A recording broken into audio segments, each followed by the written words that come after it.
Baik, selamat pagi anak-anak.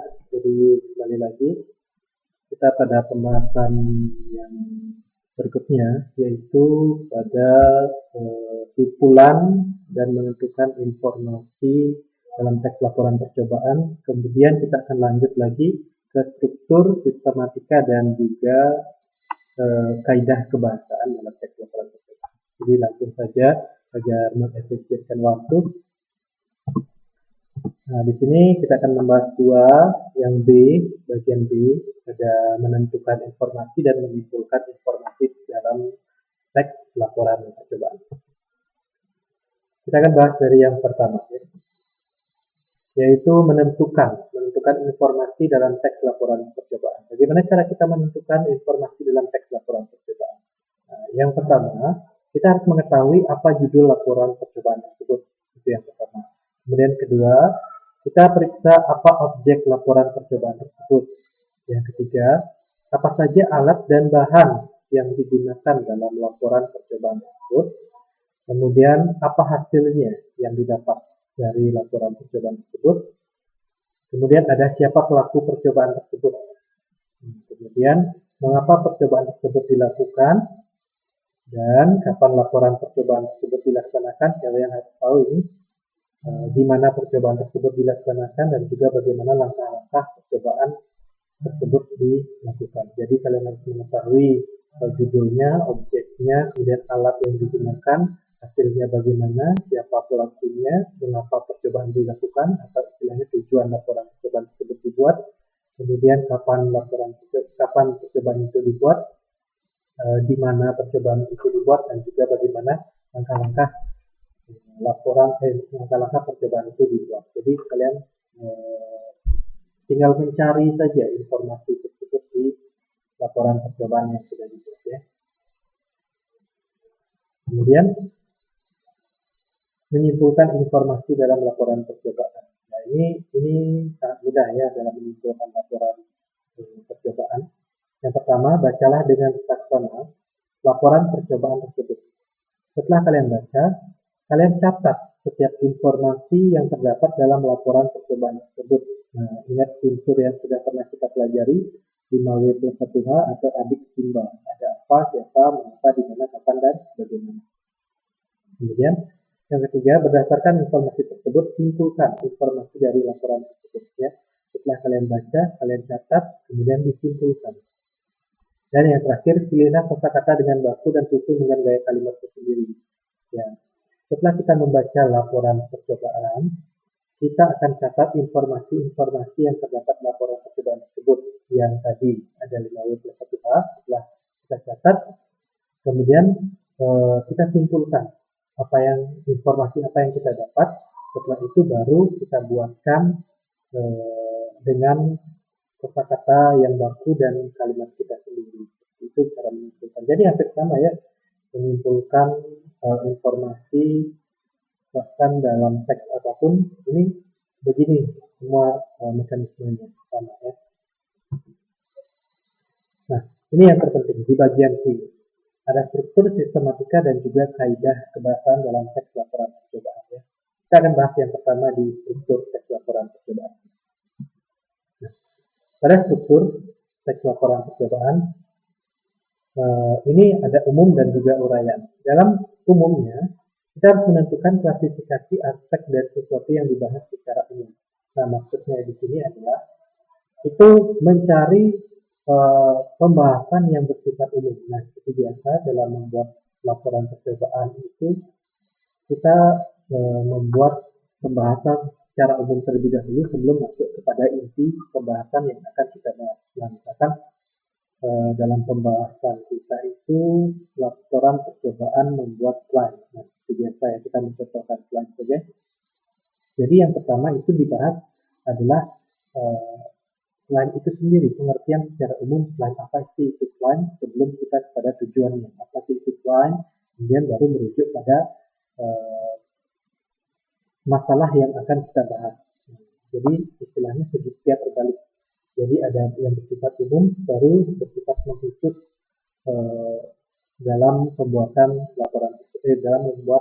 laporan percobaan.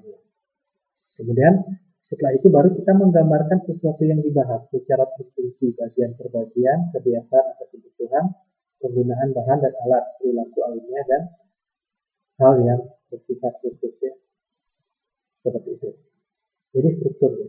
Saya catat. Kemudian pada sistematika. Nah, sistematika ini maksudnya adalah cara penyajian kalian dalam laporan percobaan. Jadi adapun sistematikanya, yang pertama kalian harus membuat judul. Setelah kalian membuat judul, ada objek. Objek itu apa yang kalian buat. Nah, misalkan judulnya cara membuat slime dengan pewarna makanan. Nah, misalkan seperti itu. Kemudian objeknya adalah slime. Nah, pelaku percobaan itu kalian sendiri, nama kalian sendiri. Ketika kalian membuat suatu percobaan, kemudian kalian buatkan laporan percobaannya. Kemudian tempat dan waktu percobaan, tempat di mana kalian membuat dan waktunya kapan. Ini sudah Bapak jelaskan di pembahasan sebelumnya. Kemudian tujuan kalian membuat slime itu apa. Kemudian bahannya dan alatnya apa-apa saja. Kemudian baru masuk ke bagian 7, yaitu langkah-langkahnya. Jadi kalian paparkan langkah-langkahnya apa saja dan bagaimana cara membuat slime itu sendiri jika percobaan kalian membuat slime ya. Kemudian baru membuat hasil laporan percobaan. Setelah dibuat laporan hasil percobaan, kalian simpulkan. Setelah simpulan baru masuk ke daftar pustaka atau referensi yang kalian dapat, misalkan seperti pengertian itu kan kalian biasanya mengutip ya di Google ataupun internet dan sebagainya, jadi kalian bisa cantumkan dalam daftar pustaka. Nah, kemudian yang terakhir, kaidah kebahasaan teks laporan percobaan. Yang pertama, memperkenalkan aspek umum atau kelompok generik. Kemudian menggunakan kata tugas, hubungan logis. Kemudian menggunakan kalimat aktif, menggunakan kata kerja aktif untuk menggambarkan proses dan aksi. Setelah itu yang kelima, menggunakan kata serapan atau istilah khusus sesuai bidang ilmu yang berkaitan dengan objek yang diamati. Tidak ada urutan waktu, yang ada urutan kegiatan. Menggunakan kata benda dan frasa benda dibandingkan kata ganti orang, dan biasanya disertai dengan foto, diagram, atau tabel untuk memperkuat hasil pengamatan. Jadi begini. Kita dalam kaidah kebahasaan ini istilahnya adalah dalam pembuatan laporan percobaan yang kita gunakan dalam laporan percobaan yang kita buat itu menggunakan bahasa Indonesia yang baik dan benar atau bahasa baku ya. Jadi ada menggunakan kata tugas, kemudian menggunakan kalimat yang aktif bukan yang pasif. Jadi kalimat aktif atau kata aktif, nah yang mana merupakan kata aktif tentu kata-kata yang yang ada dalam PUEDI atau Pedoman Umum Ejaan Bahasa Indonesia. Kalau misalkan kata pasif itu biasanya ada di pembelajaran sastra ya, misalkan pembukaan puisi, nah biasanya itu menggunakan kata pasif. Kemudian menggunakan kata serapan atau istilah itu sesuai bidang ilmu ya. Karena dalam misalkan membuat menggunakan nama bunga, itu sesuaikan dengan bidang ilmu yang berkaitan dengan objek yang diamati. Misalkan bunga rafflesia, nah, bukan bunga bangkai yang digunakan ya, tapi bunga rafflesia sesuai dengan bidang ilmu yang berkaitan dengan objek tersebut. Kemudian tidak ada urutan waktu, yang ada urutan kegiatan ya. Jadi tidak dijelaskan waktunya. Ini misalkan saya jam 1 membuat ini, kemudian menunggu sampai selesai hingga 2 jam. Tidak perlu dibedakan. Tapi bagaimana urutan kegiatannya, bagaimana cara membuatnya, langkah-langkahnya itu yang dijelaskan. Kemudian menggunakan kata benda dan frase di benda dibandingkan kata ganti orang. Ya. Biasanya disertai dengan foto, diagram, atau tabel untuk memperkuat hasil pengamatan. Nah, ini kan biasa ya, foto-foto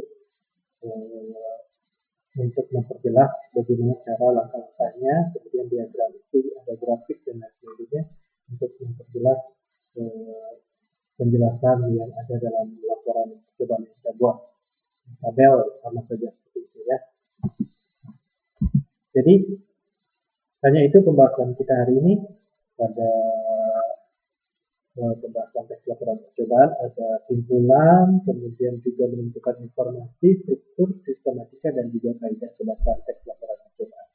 Baik anak-anak, silakan kalian catat jika ada pertanyaan.